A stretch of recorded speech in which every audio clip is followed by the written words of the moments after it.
Okay, great. I guess we've gotten the notification for us to be going live, right? Yes. So, okay, great. So I'll just start with my introduction. Hi, everyone. I'm Aditi Singh. I'm now an alumni of IIM Shillong. I passed out in 2023, working with Deloitte currently as a consultant. And before this, my educational background was that my undergraduation was in English literature from Daulat Ram College, University of Delhi. And I've had a total work experience of about 2 years. That's my formal work experience. And this was prior to my MBA. Post MBA, of course, you can do the math from 2023. It's barely been a couple of months that I have started working with Deloitte. So yeah, that's about it. Hope I'll be able to help you guys out with as many questions as possible. Over to you, Ojasvi. Yeah, hello everyone. Hello team. So hi, I am Ojasvi. I am a graduate of IIM Shillong from the batch of 2023. I'm currently working with ICICI Bank as a management trainee in the digital partnerships team. So it's been good 8-9 months that I've been working with the bank. Prior to that, I have my educational background as a Bachelor of Engineering in Civil Engineering from BIT Mesra. Post that, I worked with L&T Construction as a graduate engineer trainee for a year or so. And I hope I'll be able to answer all the queries and share my experiences with whatever I had in these last 2 years. Over to you, Asta. Yeah. So, hi everyone, I am Astha Ratti and I'm currently in the first year of my MBA at IIM Shillong. Prior to this, I did my engineering in computer sciences from Guru Nanak Dev University, that's in Punjab. And after that, I have a work experience of precisely 32 months in two of the big four firms. Firstly, I was with KPMG in India, and then I was working in consulting with EY GDS. And currently, I'm pursuing my MBA and hopefully will be going into consulting after my MBA as well. So yeah, over to you, Tanish. So hi everyone, my name is Tanish Dilbagi and I'm also a first year student at IIM Shillong. Previously, I've completed BCom Honours from SGDB Khalsa College, University of Delhi in 2021. After that, I worked with Gartner as an associate for close to 2 years. And yeah, and I'm here today and I'm ready to take any questions that might help you get through the interviews. Yeah.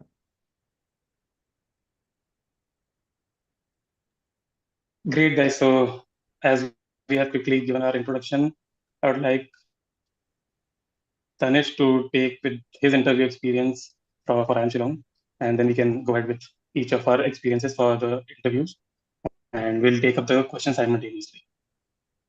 Okay. Yeah. So over to you, Tanish. Thank you, Jasvi. So I'll start with my interview experience. So talking a bit about my interview experience. First of all, we started with the group discussion that we had that year, but I don't think that we'll be going ahead with group discussion this year. There would be an extempore this year, but there is not a big difference between a group discussion and an extempore. So you need to be prepared for two things. So it could either be a case discussion that could be given for a extempore topic, or it could be a generic topic that could be given. Like, let's say that you are giving that vegan food is important in today's world. How? That is a simple topic that is given. Or other than that, in my interview, a question was given like, you are an employee in a investment banking firm and it has been your dream job, but now you're not sure whether you'll be able to manage the hours because it's a 80 to 100 hour week. So would you be smart enough to make that decision right now or take time? So you have to think about that. So the most important thing, first of all, about an extempore is that you'll be given 1 minute. You have to structure your thoughts. So if you have to go from A to B, then it has to be in a precise manner. Otherwise, it won't make sense. So there is another, I have a source link. I'll probably just name it here, groupdiscussionideas.com. It's a very good platform. It has category-wise segregation of extempore topics. You can go through them each. Let's say that you go through 5-6 topics from each category, and that's how you proceed. So after that, what happens is you are called for an interview. So I had two panelists. So there was one professor who was more or less judging me on my general knowledge, and another professor who was judging me on my subject matter skills of what I have done in my degree. So this year, there is going to be another addition to that. There would be an alum as well. So you have to be sure that you know a bit about your corporate objective as well, and a bit about corporate knowledge. So let's say what is the Big Four or what are the MBB firms, that is important. So now I will cover some points that I've written down that are important from the perspective of IIM Shillong interview. So first of all, we know that IIM Shillong is the only sustainable campus in India. So when I am talking about IIMs, so you have to be sure that you know about the sustainable development goals. There are 17 of them. You have to be thorough with them. We use them in college and they are talked about a lot. That is one thing that is very important. I was asked in my interview as well. ERG norms is another thing that has to be covered. Then newspaper reading is a hygiene factor that you have to do every day. And so let's say that you are planning to do your MBA in finance, or probably second year is going to be dominated by finance. Then you have to make sure that you focus a lot more on finance, because whatever your interest area is, it's going to be asked a lot more in the interview. Then newspaper is covered. Then wherever you are from, you have to know thoroughly about it. For my Shillong interview, I was asked straight 15 minutes questions on Haryana. Why was Haryana created? When was Haryana created? What is its objective related to Chandigarh and all those things? So you have to be sure that you know a bit about your place. You can, so there is one platform that is studyiq.is. It's a YouTube channel where you can go and you can watch the videos, and it's very elaborative and you don't have to spend a lot of time because there is video content available. Then I've covered that alum is going to play a big role this year. So you have to be sure that you have a thorough knowledge of your corporate objective. Then most important thing, don't faff in your interview. I have faffed a lot in some of my earlier interviews, and that did not pan out well because the panelists who are there, they know their stuff. So you can maybe faff for one layer, but when you go deeper, deeper, deeper down into it, it never works. So just say what you know and don't faff at all. Interest areas have to be covered in depth. So let's say that you talk about that your interest is in cricket. Then you have to be sure that you're updated on the recent news of cricket as well. Don't just take interest like you do it 1 hour a day. Then you have to cover everything surrounding that as well. That is one more thing. And in an interview, you sometimes panic. So just keep in mind that you can take time to answer your questions. Don't take your stance again and again. Just take time and then move ahead. And again, domain clarity is something that you should have hands on. So let's say that you want to pursue finance when you get in, then be sure that you know you have clarity. Don't just prepare question of why you are doing an MBA. Get into it, imagine yourself into the path so that you have a clarity of it. And yeah, I think I've covered all the points. Thank you. Great, Tanish. So it was quite a detailed one. Now over to you, Astar. You can share your interview experience from last year. Yes. So I feel Tanish has already covered upon all kinds of basic hygiene factors that can be there for an IIM interview in general. But yeah, so I would also go into some specifics of an interview for IIM Shillong, considering, of course, there may be a number of you who have calls from different IIMs. So how is an IIM Shillong interview going to be different, especially this year? So like he mentioned, till last year, there was this group discussion that used to happen. However, this year it's going to be extemporary. But of course, there is not much that is going to change by the way they are actually trying to judge how you speak and how are you able to structure your answers. Why? Because what we feel is the kind of questions that will be coming will still be the same. So it can either be an abstract topic, of course, that is for sure. But then at the same time, one thing that is very specific to IIM Shillong interviews is case study discussions. So even in our GDs and even for the years that used to happen, like that used to conduct extemporaries, there used to be a case that they give. So when you enter the like when you are in front of those panelists, they will be giving you a specific case that can be on the basis of any sector, any company, and that would have details of what a company is currently facing. So it may be like there is this XYZ company who's currently facing these XYZ issues. And those issues can stream from issues in marketing, issues in finance, basically handling finances, or any kind of HR issues that the company may be facing. And then they ask you to structure your answer as to what exactly do you feel would be the the approach that you follow to basically solve this problem. So the entire concept of having a GD or the extempore is not to see how you speak, is basically to judge how are you able to think, and then how are you able to curate a question, curate a solution, and then once you've curated a solution, how are you able to deliver that? So that entire structure that you will be able to create of a solution, that is what they are judging at the end of the day. So that is more or less going to be the same, however they are going to judge you. And then if I talk about the specifics of my interview, so it was a very, very unconventional interview, to be very honest. I had a number of engineers. I talked to a number of engineers who were in my panel or who were present on the day when I gave the interview, and their interviews were a lot around academics, but that was not the case with me. Mine was a very unconventional interview. When I started, they did not speak. So there were two panelists. One was playing the good cop and the other one was playing the bad cop.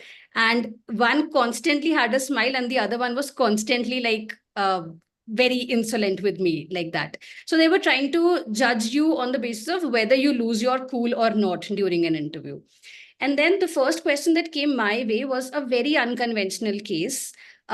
They specifically asked me, so let's say you have been married to a person that you just fell in love with 6 months back, and that person is the son of a very renowned politician, and he's a very big shot guy.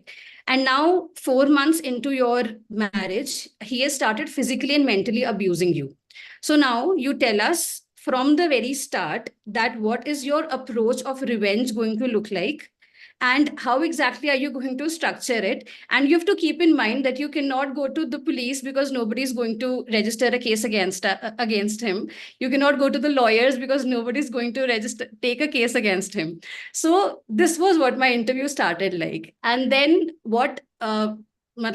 after my interview ended, what I was able to make of that interview, they were actually trying to judge me on the basis of how am I going to structure each and every part of the solution that I give. So I'll just give you a very brief of how I attempted this question. So I was like, so firstly, what I would do is, because I'm currently in that setting, I would firstly distance myself from that person. And once I'm done that would be my first step. And the cross question that came when I gave this first step of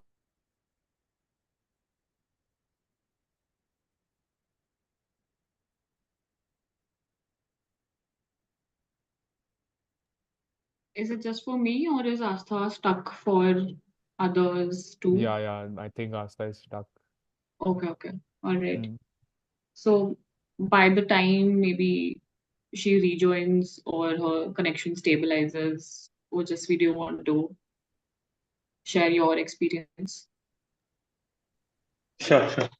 So thank you, Aditi. Thank you, Tanish and Asta, for sharing your experience. So my experience has been pretty, I guess Asta is back. She will continue. You can continue, Asta. I'll take it later. Sorry, I'm not sure till where have you guys been able to hear me? You have distanced yourself from your problematic husband. Yeah. So what my counter to this cross question was that it's not like I'm running from this problem, but it's more like I need to be in a safe place mentally and financially and physically before I can actually fight back the problem in a better way. Okay, so that is what they were judging at that time. And in fact, once I had a discussion like long after I came into IIM Shillong, so I realized that yes, that was what they were judging me on the basis of. Okay, so my interview started with this, and then it had some very random questions like, so I had to give them a total of 10 body organs that have 3 letters in their word. So they gave me 2 minutes for that, and they gave me a proper writing pad. So what they do is they kind of try to create an atmosphere for you. They give you a writing pad, and then they are like, we are thinking of a question. So they take that pause and do it all dramatically. And then they told me to write down 10 body organs that have 3 letters in it. And what they could have possibly picked from that answer of mine was, so for example, because I was in a hurry, so I was just noting down a number of body organs that may have 3 letters, but I was not spelling it out at that time. So I circled around 6 or 7 that I was able to think, but there was this one organ, eye, that I did not circle, and there was this one organ, foot, that I did circle. So they specifically asked me on this that you have not mentioned eye here, and why is that so? So my response to that was, I has 2 letters because an E is getting repeated in that. And a foot has 3 letters because an O is getting repeated in that. So their question was not a 3-lettered word, their question.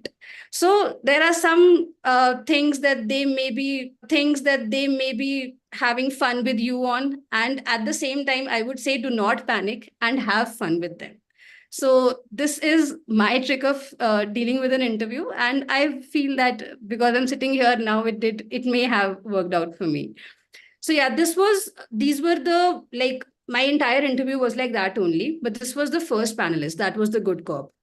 Then when the second panelist got started, they drilled me a lot over my work experience. So because my work experience includes brands like KPMG and EY, so they specifically wanted to hear as to what I've done.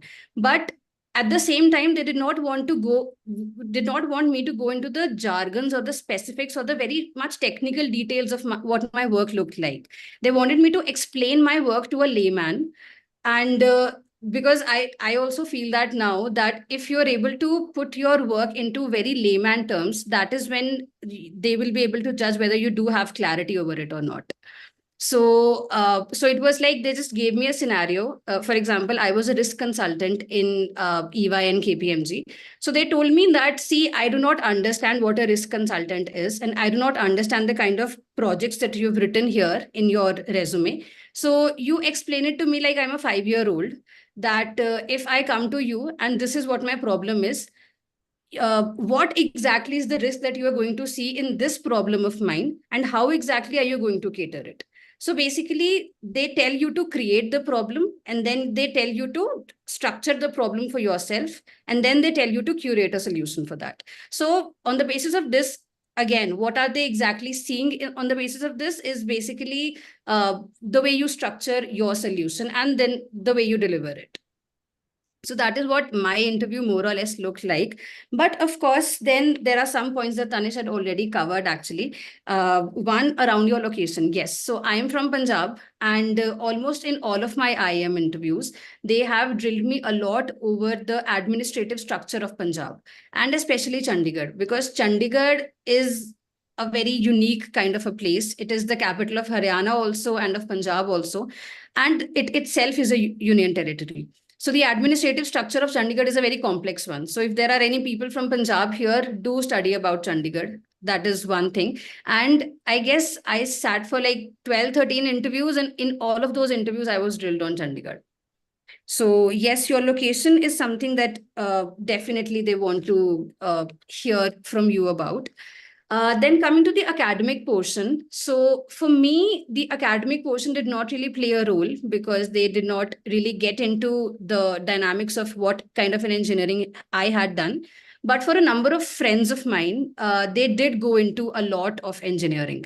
So I would say to start with while you're brushing up the topics of your engineering, so I would say just go through what the basics of, for example, computer science engineering are. So that would include searches, like binary search, other types of search. They would include sorting algorithms, basic kinds of algorithms, what all kinds of software engineering principles there are, design principles there are, system design, and all of that. Okay, so that makes the base of what you should know once you are an engineer and you're going into an interview. And then where they take you during the interview itself is, so basically you start from the basics and then you go up to AI and ML.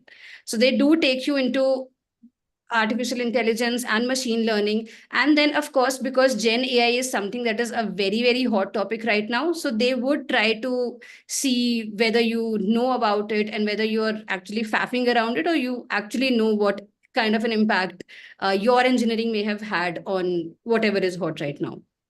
So yeah, I guess that is pretty much it for the kind of interview I had.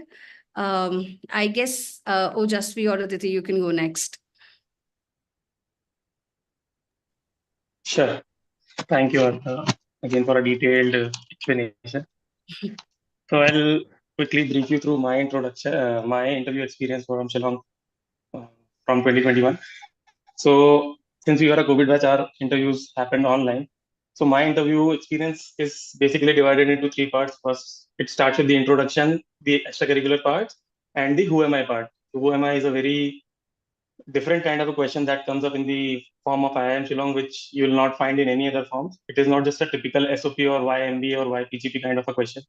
It specifically asks you to give certain events or experiences that you have had in your life, which shaped you as an individual that you are today. So my interview started along those lines. It started with where I'm coming from, something that was not already mentioned into the form, and then it moved to who am I, where in they found a particular thing which they were quite intrigued about it and went into a discussion about it. Then it flowed towards my extracurricular activities. So it was more about, since my extracurricular activities included photography, they tried to understand how I thought when I clicked the picture. So they asked me to have my portfolio and had a view of the couple of pictures that I had clicked during that point in time, and have an understanding of what I think when I'm clicking any kind of an object or any kind of a landscape or a portrait or any kind of a genre. Then it moved to my work experience. So it slightly moved on to something which I had experience of handling around 100 to 150 people while I was at work with L&T. I was working on the project side. So they were very intrigued about understanding that how could a new joinee be given such a opportunity to handle 100 to 150 people on the project side. So they were understanding a little bit about it, and then it moved to academics, wherein the questions were related to what I had been doing, as well as some of the things which I had put in myself, that these are the subjects that are of my interest. However, a couple of questions again went over the board, which I was not able to take them up. But overall, it was quite a discussion rather than a grilling interview kind of a thing, which people might expect to have when they go for a GDPA process. From my understanding, from the time I have given interviews and have been doing mentorships for the last couple of years, IIM Shillong's interview is more of a discussion. They are more interested in knowing the personality of an individual rather than going into the digits or the academic intricacies of why did you get low marks or why did you get high marks or why there is not a consistency, unless it is very abrupt. So if you can put your candidature that, see, these are the events that has happened that happened in my life, and with each event I have gained a lot of experiences, and I have tried to become better with each of it. So this is how, from my understanding, IIM Shillong interview looks like. So I'll keep it very brief. Details have been covered with Asta and Tanesh already. Over to you, Aditi. Please share your experience. Yeah, thanks, Ujasvi. So basically, in terms of structure and format, I don't think that as alumni we'll be able to help you a lot, because the structure and format is, completely dynamic and it keeps changing every year. So the recent joiners are people who will be able to help you a lot more if it has not changed again this year. And Asta and Tanesh will be, better people to answer the queries regarding that, if it's going to be an extempore or a group discussion or anything of that sort, because during our times there was neither an extempore nor a group discussion. We basically had to write down all of our answers in terms of an SOP and all of those things, and after that there was a direct interview.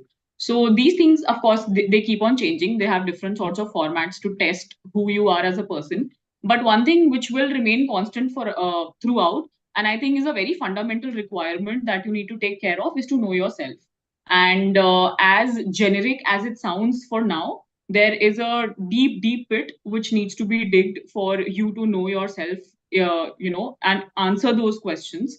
Because from what Tanish started and then was, propagated by Asta and Ojasvi further, in terms of questions, was your location, your academics, your work experience, your friends, your experiences, your thought process. So it's basically all about you in all questions, and how exactly do you think. So in that particular aspect, you should know each and everything that you're putting down on your resume or your CV, or that one pager that you create to put your impression outside in the world, right? So for me, I had a very, I would not call it eccentric, but of course, it's not a conventional background to have to pursue an MBA. So I'm an English literature graduate. And I was expecting questions around it, but to my surprise, there were no questions around my academic pursuits as such. The question that I got was about the research papers that I have authored. So I have co-authored 2 research papers, and that was something that intrigued them, and they thought that they should be asking questions regarding the same. My research papers were around criminal rehabilitation and justice, and after that, it was about the economic aspects of yoga. So now, even in economic aspects of yoga, you would assume that a business school interview would ask about the economic aspects, right? And not yoga as such. So the question that they posed to me was that what are the different types of yoga forms that you know of? And then they completely got into it, that who are the people who are propagating, the, let's say, the spirit of yoga, or yoga as a form of physical exercise, and who what are the organizations that are working on it. And they completely got well deep into that subject, which you cannot have an objection to, because you have authored a research paper on yoga. So you ought to know about all of those things, right? So anything and everything that you add on your resume, please go through it very diligently, and don't ever think that this is something which is not related to my personality, or something that I don't know of, and it will be okay, because you never know that that could be something that intrigues them, and they will be asking questions around that particular aspect only. So that is one thing that I would want everybody to be very careful about. And coming back to Ojasvi's question, which was just to share the interview experience and not give, generic gyan as such, it is that I was also asked questions around my work experience, because I had about 2 years of work experience before joining MBA. And that was around, I worked as a credit analyst for about a year in a hedge fund. And post which I worked as a regional manager in one of the edtech firms.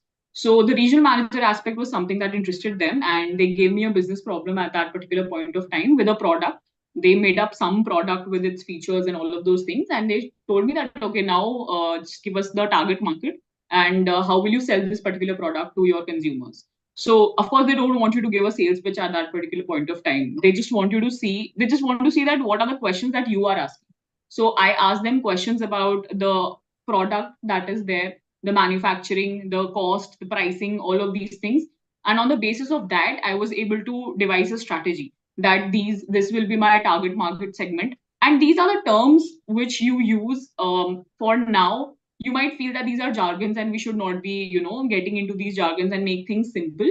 But if you have your work experience in that, and that is something which is related to you in your past pursuits in any way, then please don't shy away from showing your expertise in that.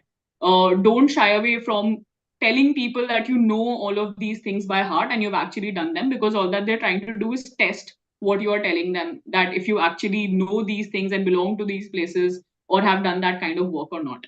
So I asked them these questions, and the minute that I started, using those technical terms, they understood that, okay, this person has worked in this particular capacity and she knows her business. So that was the kind of thing that you need to convey to the interviewers. Then, other than that, be confident in the answers that you are giving. Don't make up things on the spot, is what Tanush and Asta means when they say don't faff around. I said something around that I was in the credit analysis job, and I did not like it after a year. So I ended up switching and got a marketing role instead. And to that, they questioned me, and they said that, so does that mean you're not hardworking? You did not give, enough amount of time to actually understand the field. How can a person understand an entire field in about just 12 months? So that's not enough. And that was one of the questions which caught me a little off guard, that this is not what I'm trying to say, that I'm not hardworking. I'm just telling you my career trajectory. And they will ask you these questions which are specifically meant to throw you off guard. Don't let that happen. Have a plan in mind. I switched from my first job to the second job with a plan in mind. And that is exactly what I told them. There was no time for me to revise or make up reasons on the spot. So whatever you have done throughout your academic career and your professional career, have reasons for that.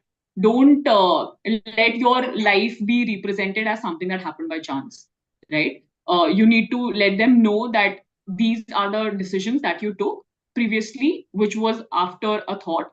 And hence you are going for an MBA, which is also a well thought decision.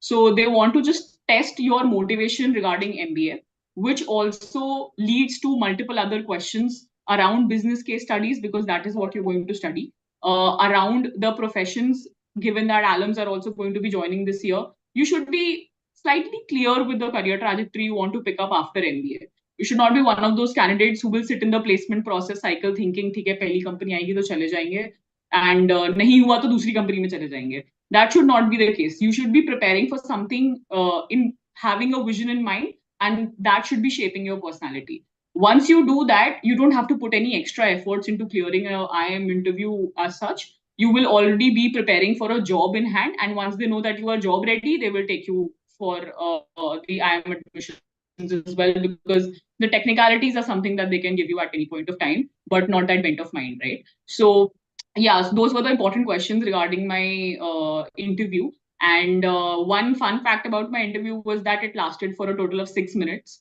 So now you know why I don't have a lot to tell you. In those 6 minutes, basically, they asked me about my research papers, my professional experience, and the reasons for the same. Other than that, no personal questions were asked as such. Yeah, they knew that communication skills are something which is a strong suit for me, given my degree and also my interests. I have been a national level debater before, so that is also something that interested them, and they did not test me any further on that particular aspect. So yeah, that was about it, about my personal interview experience. Great. So now, as all of us have already mentioned our interview experiences, if you can pull out some questions from the chat, and we'll be able to take it after. Yes. I was actually going through the questions. So there is this one question that says, is it true that experienced guys get more preference at IIM Shillong? So maybe I'll just take it. So I would like to answer this by saying that currently I am in a group of 15 odd people, out of which I am the only one that has WorkX, and rest all are freshers. So it's not really anything like that. Of course, the percentages of what is the ratio of people with work experience and people who are freshers changes with every batch, but that is not like something that is a very hard constraint that IIM Shillong has in mind before they start conducting those interviews.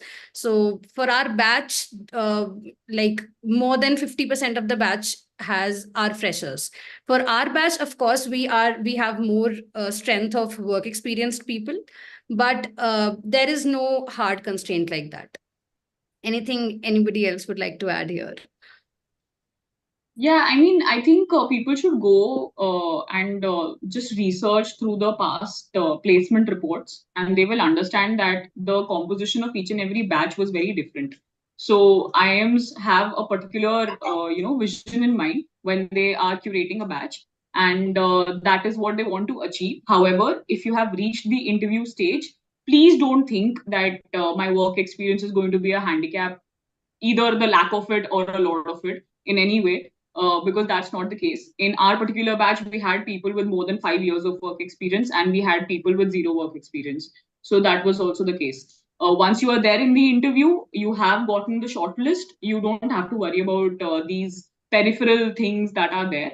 Just try to think about your interview and ace that. If you are good enough and you're answering questions like foot has 3 letters, but I has 2 letters, I'm pretty sure your work experience is not going to pull you back in any way. So just focus on your particular, interview time window that you have, and to answer those questions. Absolutely.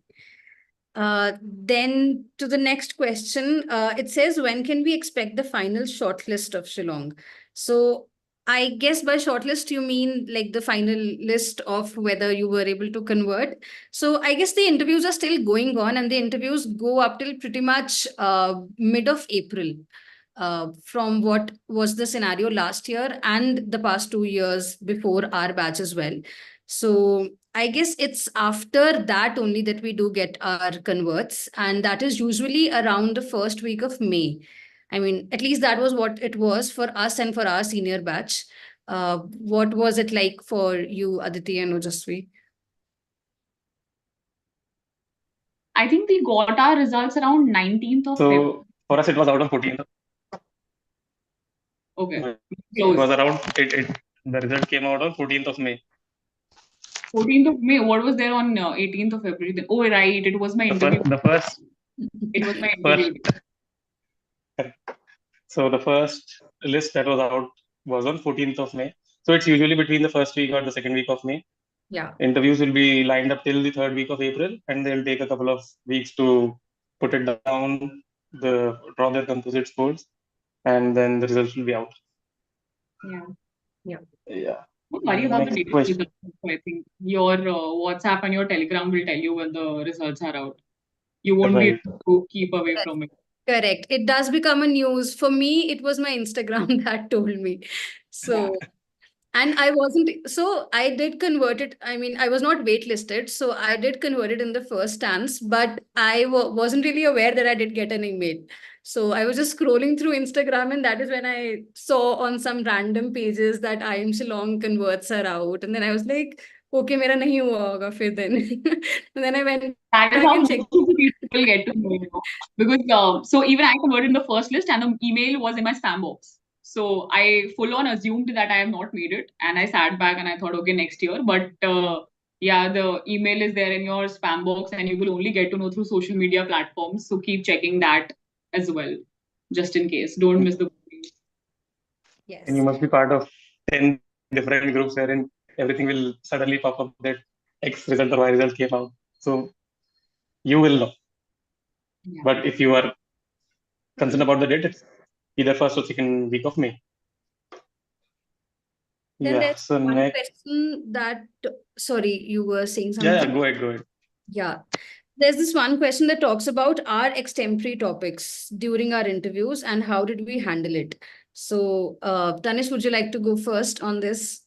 Yeah, sure. So as we mentioned earlier as well, we did not have extempore, we had group discussion, but there is not a much difference in between both of them. So we had actually cases. My case was that you are working in investment banking division and you have just started and it has been your dream job ever since you were little.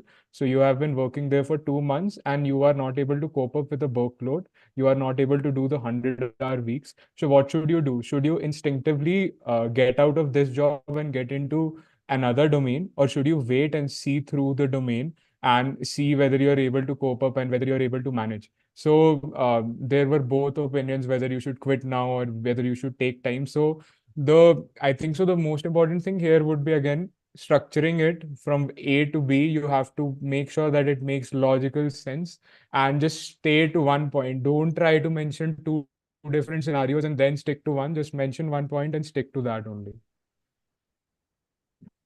Yeah, so you can go ahead. Fair enough. Okay, so mine was also a case. It was a 2-page long case that we had like 6 minutes to read through and then curate what we think about it.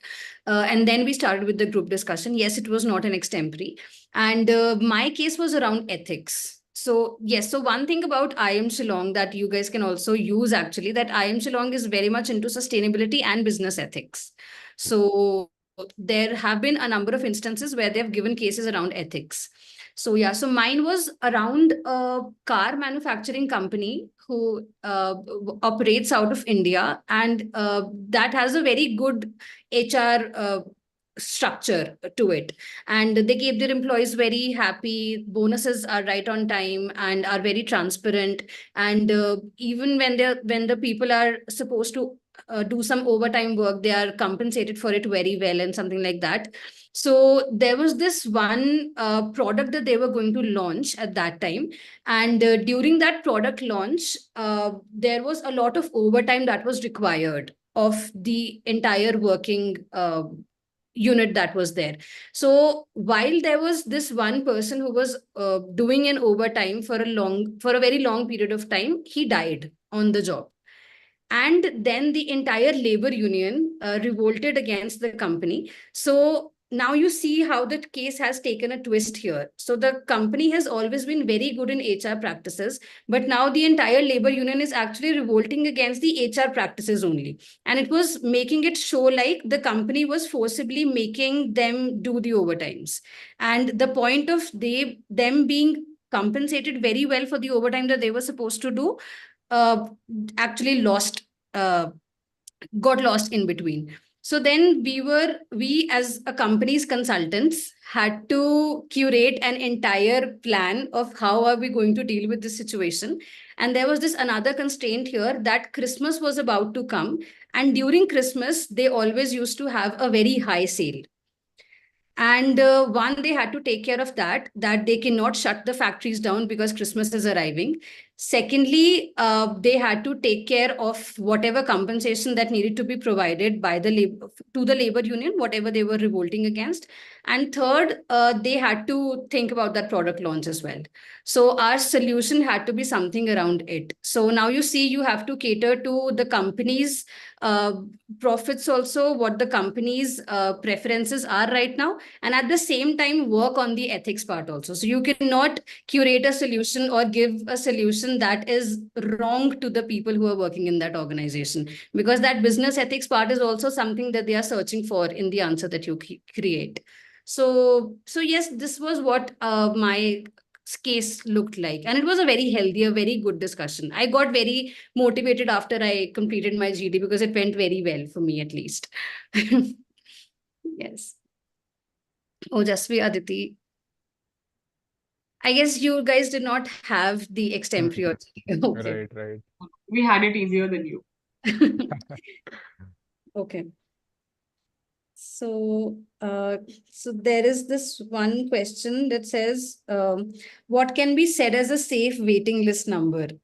So honestly, this is something we can't really predict as such, because if we think about the constraints that are there this year, so I believe there is 1 lakh more students who've given the CAT exam this year. So that is one very big factor that may shake all the predictions that were there for the past many years. And then, I mean, I don't think I am a right person to answer this, because And I can't really personally feel, predict. adding just one point here as well, the most important thing is that we have to see whether there is any, you can say, collision between two calls. So if a person has two calls, then only he is going to move to another college. So every year it has to be different. It can't be same. Whether it will go to 100 or it goes to 200, 300, it has to depend upon the collision factor. So you just prepare well for your interview, and let's hope that you don't make it to the wait list. You just convert it straight away. Yes. And I would also like to highlight one point that Aditi had kept before, that every year, every IIM has a perspective for the kind of batch that they want to get in. So what kind of incoming batch do they want to create is also something that does play a role here, because there may be a chance that this year a certain IIM wants a WorkX heavy batch.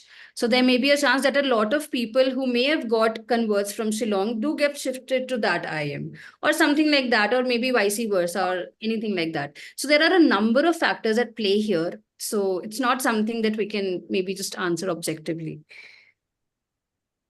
Yeah, I mean, I don't think anybody can put a number on the waitlist as such. There is no safe number. Just to be brutally honest, until and unless it is IIM ABC, where there is just not a lot of movement at all, and you know that only single-digit waiting list numbers can be the safe bet there. For any other IIM, you can't predict anything. I have seen movements happening even 3 months into the course. When we were in our senior year and in our junior year, I believe almost 3 months had passed and we had completed the entire induction system, the entire induction process, and just trying to, how do you say it, condition people for the MBA life. All of those things were done. Even then, people had moved out of the course and joined, let's say, FMS or IMC or whatever, whichever preferred college they were getting. So even 3 months into the course, there were movements happening. Please don't be, stressed about any waitlist number. No number is safe, and no number is also completely uncertain. You can also convert a call even if your number is too high. Then there's this one question that talks about how much of a CATS do we need to cater for the interview. So again, Tanish, you would like to take this first? So actually it depends. So you have heard two stories. One is of Asta, who was not asked a CATS at all. But for me, what happened with me was our professor literally opened my degree and he went through all the courses that I've studied. So the courses I said that I am good at, he said, let's skip this and let's go on to the next, whatever subject you had. And the questions were asked from the subjects that I was not too comfortable in. So what I'm trying to say is you should have a brief knowledge of every subject that you have studied in your degree. So let's say that you have a inclination towards finance, then make sure that you do finance in depth, but then also you should know what is a business cycle, because that is a basic concept that is to be known in marketing. So you should have, I am talking about commerce background. So you should have a basic know-out of everything that you have done. Not in depth. You can say that I don't know in depth because it has been time. For WorkX people, it makes sense. You can say that it has been time that I have completed my degree and I am not in touch with it. That is a completely relevant answer. But for a person who is fresh out of college, that might not be a very relevant answer. So for that, you have to prepare a bit of more of your subjects. But if you're WorkX heavy, then probably less of it would also work. Yeah. I would like to add one point also here, especially for the people, yes, fresh out of college. Of course, it will be an academic oriented interview because that is the major thing that you have to talk about in the interview. So one thing you can also brush up on is the kind of applications or the implications that your current degree or whatever academic background you are from is having on the current market, or is there any news that is there around it? So for example, like I am a computer science engineer and Gen AI is something that somebody will talk about, because considering my background, I would have studied AI and I would have studied algorithms that create such models, and I would have studied machine learning. So that is something that is very hot. So of course they would talk about it. And then if there is any kind of news that is afloat that may be implicated by the kind of background, academic background that you have had, so of course go through that, and in fact use it as facts and figures also, like use it as examples when you're answering. So that also would show that you are pretty much into the current affairs also, and you know how exactly is the market going on right now, or what exactly is going on right now. And just to add to the point of what Asta said about the application in the industry or the market, the questions will be somewhat on the lines of if you are applying what you have studied in your work experience as well. So for people who are coming from certain work experience, if I give my example, I was asked about green construction. I come from a civil engineering background who was working with L&T construction, who had worked with L&T construction at that point in time. So a little understanding of what you are doing and how you are doing, and if you are applying whatever you had studied, nothing will go completely off the books. You have been doing X and you are asked Y. So academics might be important, but more of what is important is the application of whatever you have studied. This was my bit on the academic part. Anything you have, Aditi? Aditi, do you have anything? No, I'm good. I think you guys have covered everything. Okay. So then there's this question regarding resume. So the Arvind asks that what should be my strategy, and should it be a super packed one with a lot of info or a simple neat one? So I would give a very simple answer to it. However it is, you should know each and every part of it. So if they even pick one word out of your resume and they want to talk about it, it may be anything random. That may be not something that you've done very recently also. You should be able to talk about it. And when I say talk about it, it's not like you should be explaining it to them with a lot of technical know-how. You should be explaining it to them that instills a kind of excitement in them. So you're able to explain it in a very normal and a very layman way that there is, and how exactly is it applied. So it can be any way, but yes, you should know about what is there in your resume. Yeah, I think the options should not be if it should be, information packed or something straightforward or direct or simple.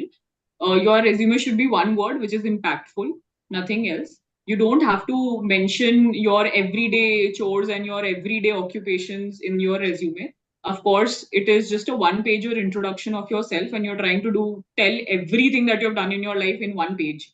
So all that you need to do is put things that have an impact, put some numbers into it. If you've taken up any good projects in your work experience, and what are the, let's say, what was the amount of capital that you were handling in your projects, and what was your impact, the number of team members that you're handling. For example, Ujasvi was asked a question on 100 to 150 people that he managed. So they knew about 100 to 150 people because he told them about it.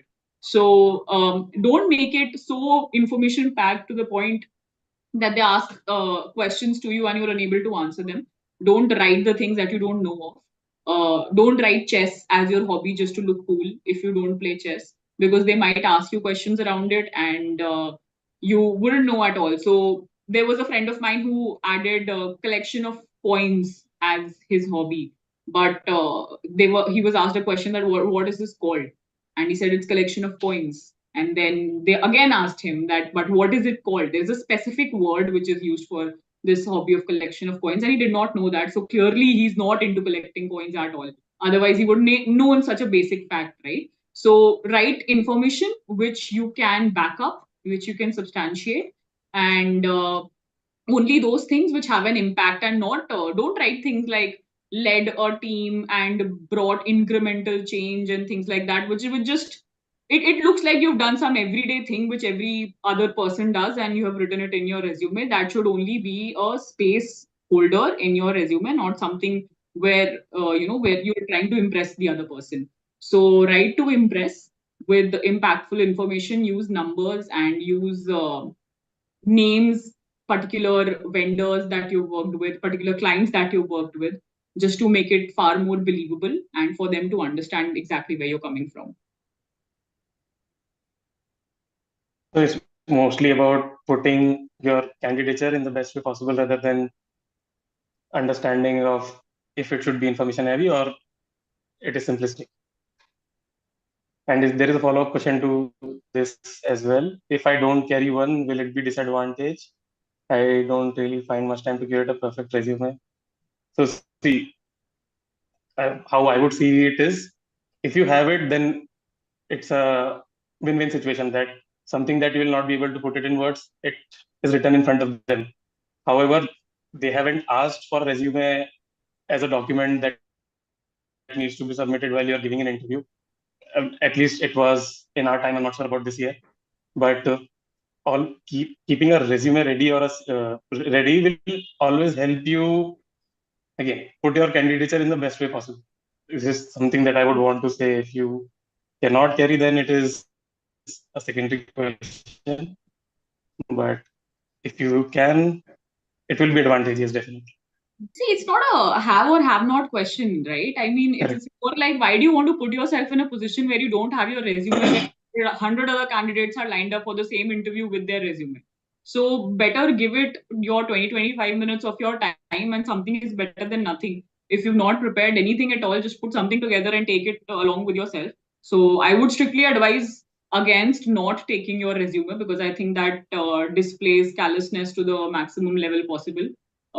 Rather, you should carry your resume, even if it is not in the best shape possible right now. Whatever it is still a starting point, and you can still give it some time to refine your resume. And there are a lot of people helping out with I think Ojasvi was also into mentorship, right? There are a lot of people helping out with crafting resumes and all of these things. So give 30 minutes or an hour of your time to this, and don't put yourself in a underconfident position where you see others carrying the resources that you could have.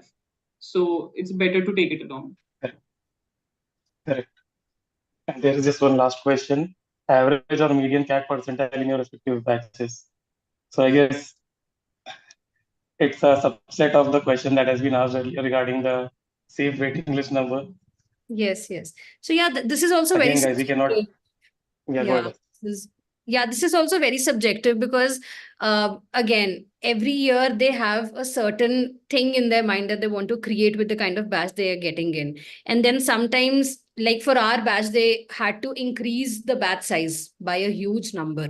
So sometimes maybe that is what they are looking forward to, that they want to increase the batch size. Sometimes they're looking at a certain kind of diversity, maybe gender diversity, or maybe a certain kind of academic diversity, or maybe a certain kind of work diversity that they're trying to create in that batch. So of course the numbers can come down, they can go up on those bases. So if they want somebody from, like if they want to create people, get people that have like a background of psychology, because currently there is a lot of trend of people being hired as consultants in big firms who actually have background in psychology, so that they are able to understand what consumer psychology looks like, or maybe what client psychology looks like. So there may be a chance that that person does not have a very good percentile, but because he does fit into that kind of a thought process that they are envisioning for this batch, so they may get that person. So again, this is very subjective. It actually depends upon what are you getting on the table for that IIM, or for IIM Shillong for that matter, and if it aligns with what they are looking forward to this year. Right. So I guess we have taken up all the questions in the chat box. If anyone would like to give a closing remark before we Well, move forward. not a closing remark as such, but given that 4 minutes of our time is left, I think we'll have to fill that space in anyway. All the best, guys. Don't worry about your, interview experiences as such. Just take it as an opportunity for you to interact with good, well-read, experienced professors. And you don't get this opportunity every other day. And, interacting with alums of the same institute as well. It can, as long as you take it as an interaction where you are getting to learn and getting to represent yourself, you will be good, and you will be confident. But other than that, don't treat it as a life and death scenario, and put yourself in the shoes where you end up getting nervous despite having everything else. So that is something which is easier said than done. I know that, but just try to emulate it in your experiences. And yeah, that's about it. All the very best. I hope all the people who want to go to Shillong make it to IIM Shillong. It's a very, very pretty place. You'll not be disappointed. Absolutely. So some remarks from my end. One thing that I actually tell to a lot of people, it's very much okay to not know something. It's totally okay if they ask you a question and you do not know it. It's totally okay if you're not able to list down 10 organs. That's totally fine. I don't even remember the number that I listed.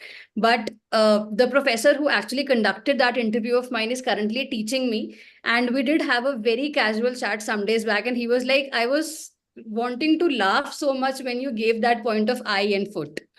So yeah, create it like a very happy, a very healthy discussion that you're going to have with some of the best minds of this country, and treat it as that kind of an experience. It's totally okay to take a step back, wait for 10 seconds, wait for a minute to create the answer that you want to give, even write down the answer that you want to give, and then start speaking. It's totally fine to do that. And do not panic during that. Just be confident they've called you for a reason. You have something that may be attractive to them. So just go out and prove that. Tanish, do you have anything? I just want to wish you guys all the best, and just be yourself in the interview. Don't try to be something that you are not, because that is very difficult to defend. And just to keep in mind that, as intimidating as it might get, just keep that in mind, that those people are there to get you into the college. They are not there to make fun of you or do anything adverse to you. So just keep in mind that you just have to get through the initial phase of proving yourself, your self-worth, and then you are there. They are there to take you into the college and groom you for the next 2 years. So just take it as an opportunity, as everyone has mentioned, that they are probably the best minds of our country. And if you get 20 minutes there with them, then it's an opportunity to learn from them. So just take it as an opportunity and don't stress too much about it. Just keep calm And yeah, take a minute or two to think about your answers, because sometimes you say something irrational and then you are not able to defend it throughout your interview. So your interview is going upwards and then you said something irrational and then it goes downwards. So just keep that in mind and don't say something that you're not able to defend. That's it from my end. All the best, guys. Yeah, so I'll just say that all the best, everyone. So whoever is done with the interview, all the best for your results. Whoever is going to give the interviews, all the best for your interviews. And just my last thing would be put your best foot forward. You are discussing with the sharpest minds of the country, and so are you. So just keep believing in yourself. All right. So thank you, everyone. Thank you, Team InsideIIM, for giving us this opportunity to put our experiences to the upcoming batch out there. And thank you, Aditi, Astha, Tanesh, for your time. And I hope we'll catch up soon. Thank you, everyone. Hope to Sure. see some of you as our juniors. Thank you. Thank you, guys. Hope to see you soon. Everyone. Thank you, guys. Bye. Bye bye.